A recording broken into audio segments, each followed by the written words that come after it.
Welcome to this Blender tutorial. Today we're going to be covering emission materials in Blender. So what is an emission material? Well, an emission material allows an object or material to emit light.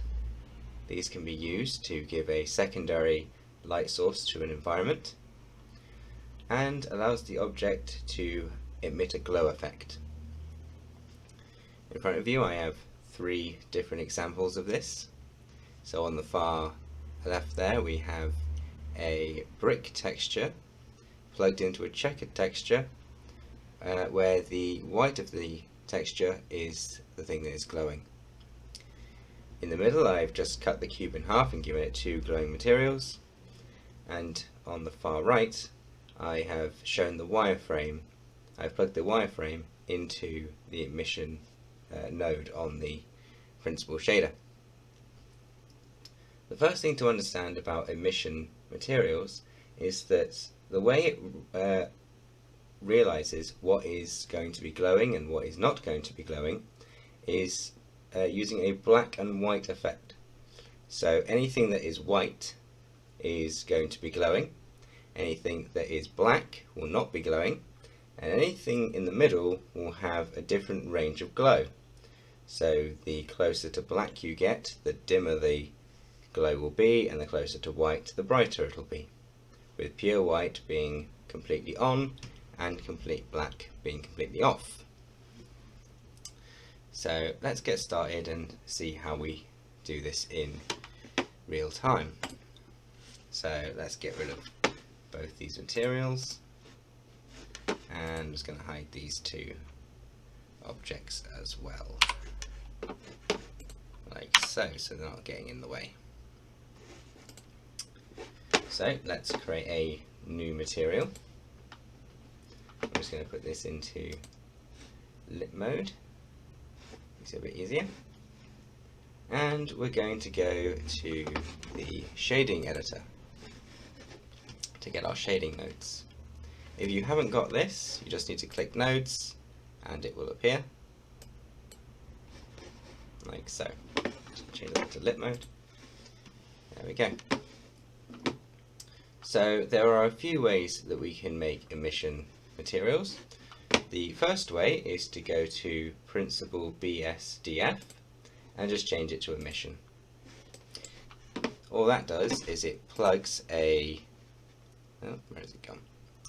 a shading emission node directly into the material output. This gives us the ability to change the color and the strength, like so. Going to give you a quick look at that. There we go. As we can see, the light is just lightening the environment very subtly there with the blue light. Change that to orange, and you can see now the orange is, the yellow is lighting the environment.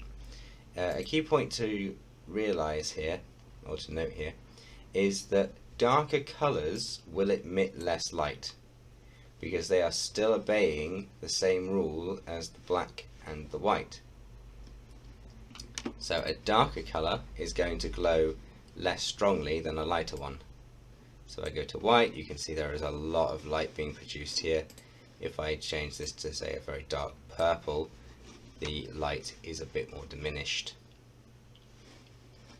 The other way of setting up an emission map is to go back to our principal shader, principal.dsdf, there we go, and down the bottom here we have emission. Currently it's set to black. As I talked about before, black means there's no light being emitted from this object. If I change that to white, the object is going to start to emit light, and we again have the emitted strength down the bottom. However, because this is a node, we can start plugging things into it to get different effects. So for the example of before, when I used the wireframe, so let's see, let's find the wireframe input.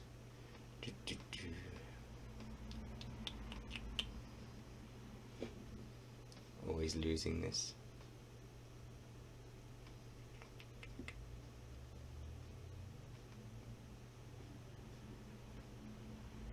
we go, input wireframe.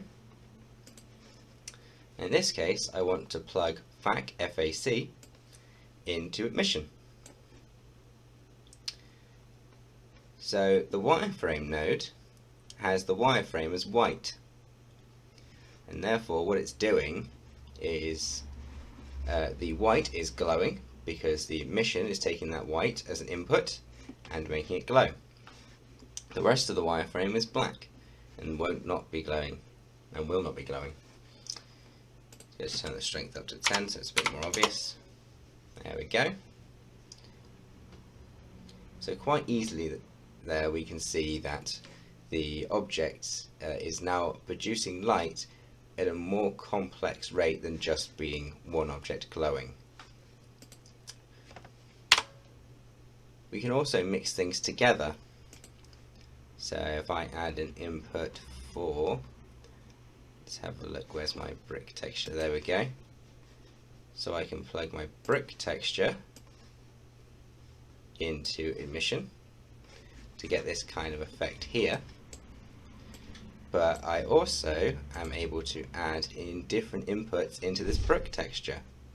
So for instance, I can change the color of the different bricks, and that way they will glow at different rates, because the darker the color, the less it will glow.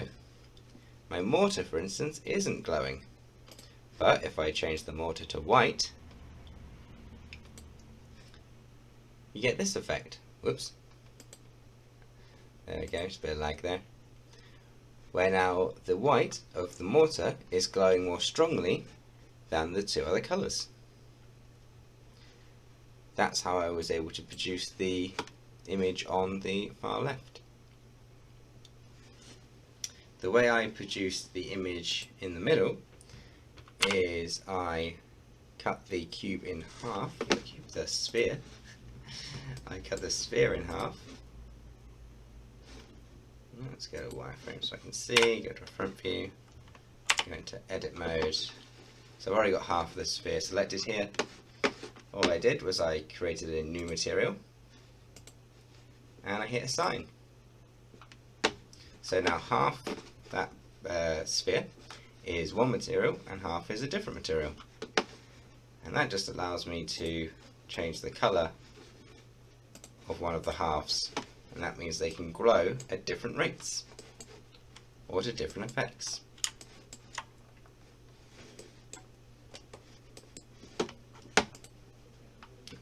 Put that down there.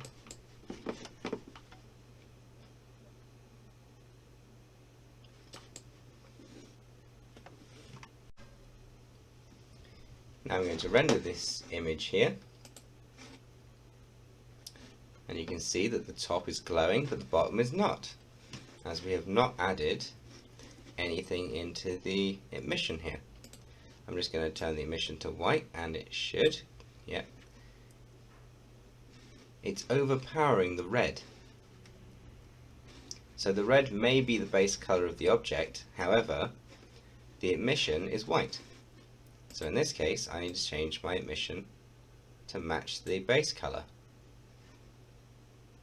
That's an important thing to note when we are using more complex designs, that your emission is matching the actual object that is glowing.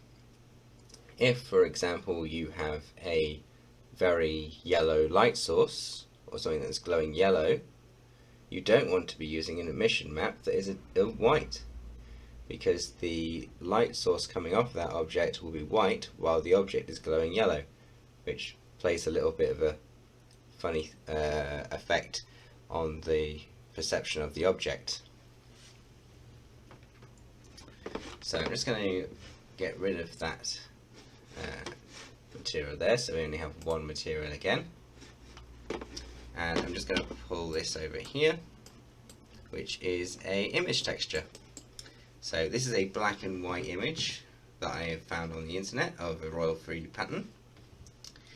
And all I'm going to do now is I'm going to plug this into both the base color to get the pattern up, and I'm going to plug it into the emission.